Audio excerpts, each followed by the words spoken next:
3, 2, 1, 0.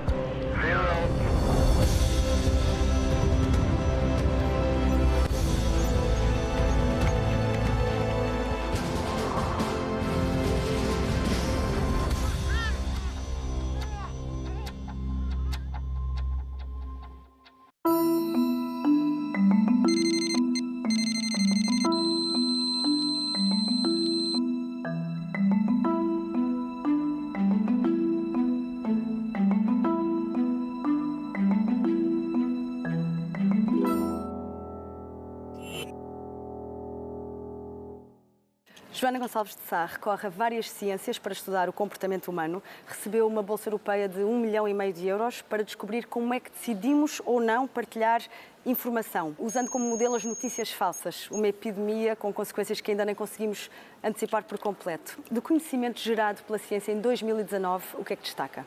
Exatamente dentro desse contexto das notícias falsas, houve um artigo muito interessante de um grupo de Yale. O que este grupo de Yale descobriu em 2019, que é muito interessante, é que as pessoas possivelmente acreditam mais em notícias falsas porque são preguiçosas e não porque vêm de acordo àquilo que elas pensam. Por exemplo, no contexto político, não é necessariamente porque eu concordo com isto, eu sou partidária desta opinião, mas mais porque eu tenho aquilo que os psicólogos chamam o meu sistema de hoje ligado.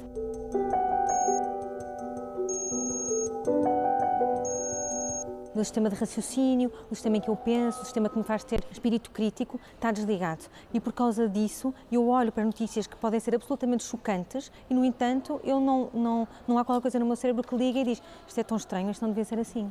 Portanto, é uma atitude mais passiva do que ativa. É uma atitude perfeitamente passiva e preguiçosa, de certa forma. Isso foi surpreendente? É surpreendente porque o contexto era de que, principalmente no contexto político da eleição dos Estados Unidos, agora mais recentemente com o Brexit e por aí fora, a ideia é que as pessoas acreditam em notícias falsas porque queriam propagar o seu ponto de vista, de certa forma. A partir do momento em que eles dizem não, mas não, afinal não é afiliação partidária, é preguiça. Não é preguiça, nós conseguimos pelo menos ter hipótese ou ter a expectativa, mas isso eu consigo treinar.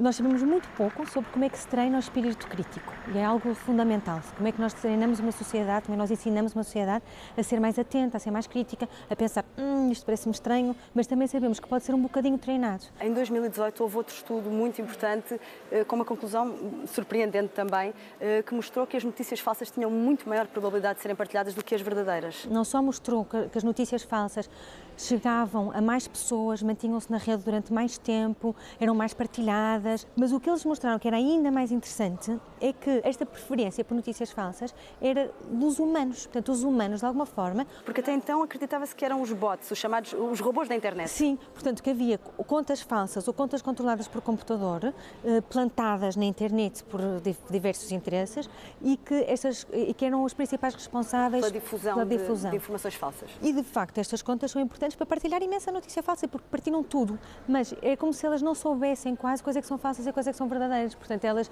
partilham cegamente. Quem tem preferência por notícias falsas somos nós. E porquê? Isso é que é a questão que eu gostava de conseguir estudar. E mais ainda, nós sabemos que quanto mais chocantes são as notícias falsas, quanto mais surpreendentes, mais as pessoas partilham, que é muito interessante do ponto de vista da psicologia e do comportamento humano, e que as redes sociais, de certa forma, estão a tornar transparente. Conseguimos ver de uma maneira que nunca antes tínhamos visto. A Joana fala numa tempestade perfeita.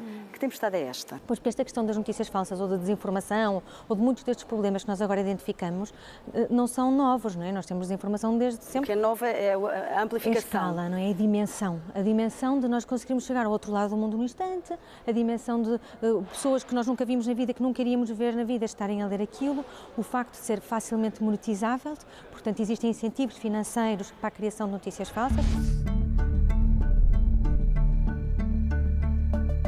Nós evoluímos para ter uma série de filtros, ou de barreiras até chegar até nós, não é? Era difícil uma informação vir do outro lado do mundo, era difícil espalhar-se tão rápido. Ela era muito filtrada, a imagem, pelos jornalistas.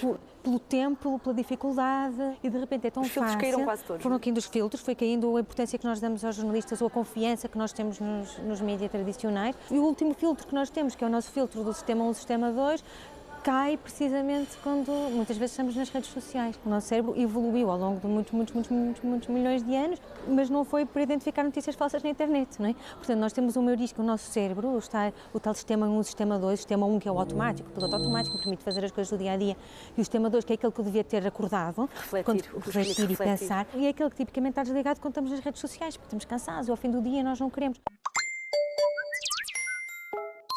E então cria-se a tal tempestade perfeita em que é monetizável, é muito fácil chegar a todo lado, é muito rápido, as próprias plataformas mostram-nos aquilo que nós queremos ver, portanto já temos conhecem os nossos interesses e dão-nos isso, não é? Criam as nossas bolhas à nossa volta em que nós já só vemos aquilo que queremos acreditar e por aí fora. E agora, de certa forma, nós academicamente estamos um bocadinho atrasados e estamos a tentar formalizar o que é isto, porque é que as pessoas ficam tão suscetíveis a lixo internetico e a informação tão falsa. E as opiniões extremadas também geram mais cliques. A partir do momento em que nós não temos estes filtros e em que principalmente o nosso sistema 2 está desligado e é o nosso sistema intuitivo e emotivo que está a responder, é-nos muito fácil responder a mensagens que são polarizantes, que são extremadas, que são emotivas, porque as nuances, a subtileza da política e a maior parte das decisões importantes são nas zonas cinzentas, são complicadas, não é? Por um lado,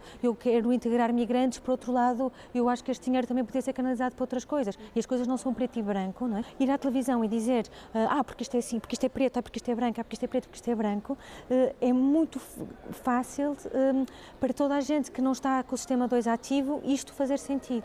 Make America great again. Brexit.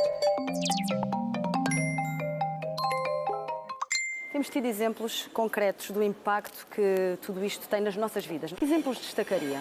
Acho que há aqueles que toda a gente pensa logo, não é? O Cambridge Analytica, da interferência nas eleições dos Estados Unidos. Os dados pessoais de 50 milhões de pessoas terão sido roubados do Facebook para ajudar Donald Trump a vencer as presidenciais de 2016. O Facebook admite que poderão ter sido usados dados de 87 milhões de utilizadores para influenciar campanhas políticas em todo o mundo. O fundador da rede social acredita que pode demorar anos a corrigir os erros. No Brasil, houve imensa desinformação no Brasil e depois há outros que nós não vemos ou que se calhar não são tão publicitados, mas que, por exemplo, que têm a ver com as campanhas contra a vacinação, que brincam imenso com as nossas emoções e aí é incrível a quantidade de desinformação que existe relacionada com coisas de saúde. E a campanha anti-vacinação é das mais graves, que tem impacto na saúde pública. E depois tem algo muito destrutivo nela própria, que é começar a destruir a confiança que nós temos nos médicos, nos cientistas, na ciência em geral. Portanto, a partir do momento em que nós achamos que o que vemos na internet vale tanto como a opinião de um cientista, há uma corrosão tão grande deste nível de confiança que aí eu acho que é gravíssimo. Isso é gravíssimo. Esta questão da tempestade perfeita, eu estava a falar no contexto das fake news, mas é uma coisa muito mais abrangente, não é? É, de certa forma, nós não estarmos preparados, como sociedade, como indivíduos, para a revolução digital. E as revoluções são como são, têm as coisas boas e têm as coisas más, e têm tipicamente um período de tempo no início em que são particularmente difíceis.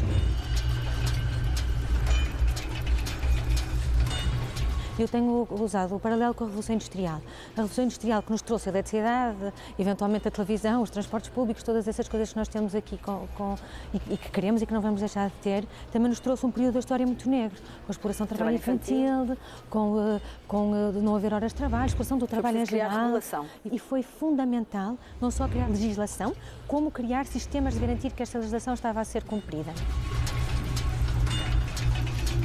E neste momento nós não estamos num vazio legal, mas estamos muito longe do nível de regulação que precisamos. Na minha perspectiva, não vai acontecer enquanto não houver do lado da sociedade um despertar coletivo, porque o que nos foi vendido é uma narrativa de que não há nada a fazer. E há casos incríveis, por exemplo, nos Estados Unidos, de algoritmos para tentar ajudarem os juízes a definir qual é que é a pena e que estiveram implementados e que estão a ser implementados. E que acabou por descobrir que eram racistas, algoritmos... Profundamente racistas, portanto, não só estavam a apanhar os enviesamentos da sociedade, que existem e que estão cá e que pode ser uma ferramenta muito útil para os identificar, mas estava a ampliar ampliá-los e a aumentar a escala e a generalizá-los de uma maneira supostamente neutra. Portanto, o algoritmo tinha a tendência para sugerir penas mais pesadas para pessoas que viessem de um determinado bairro. Exatamente, que depois acabava por se traduzir na etnia. Eu acho que nós estamos na idade da pedra, da revolução digital. Esta daqui a 20 anos, se tudo correr bem, vamos estar aí e vamos olhar para este período como que horror o que se passou ali. Tudo o que foi permitido, como é que estas coisas fizeram. Do outro lado da moeda estão as enormes vantagens que a revolução digital tem trazido à nossa vida, nomeadamente no que lhe diz respeito particularmente a hipótese pela primeira vez de estudar o comportamento humano a uma escala universal. Sim. Portanto, as ciências sociais ganharam um instrumento de observação. É um macroscópio, não é? A biologia tinha o microscópio e a física tinha o telescópio e agora eu acho que as ciências sociais têm um macroscópio que nos permite estudar estas decisõezinhas, este comportamento humano, exatamente com uma escala completamente nova. E estou absolutamente convencida que nos vai trazer melhorias na qualidade de vida, como já está a trazer. Toda a gente usa o Google Maps, não é? E toda a gente usa um sistema que permite distribuir o trânsito e que vai ser mais eficiente. E isto só funciona porque nós sabemos para onde é que as pessoas estão, onde é que as pessoas estão a ir. Por outro lado, não é? Nós precisamos de garantir que temos sistemas de o fazer de uma forma ética. Recebeu uma bolsa europeia de 1,5 milhão de euros para estudar, que é o que vai estar a fazer nos próximos 5 anos, notícias falsas e pessoas reais. O que é que vai estar a tentar descobrir? Muito do trabalho que está a ser feito em relação às notícias falsas foca-se na plataforma.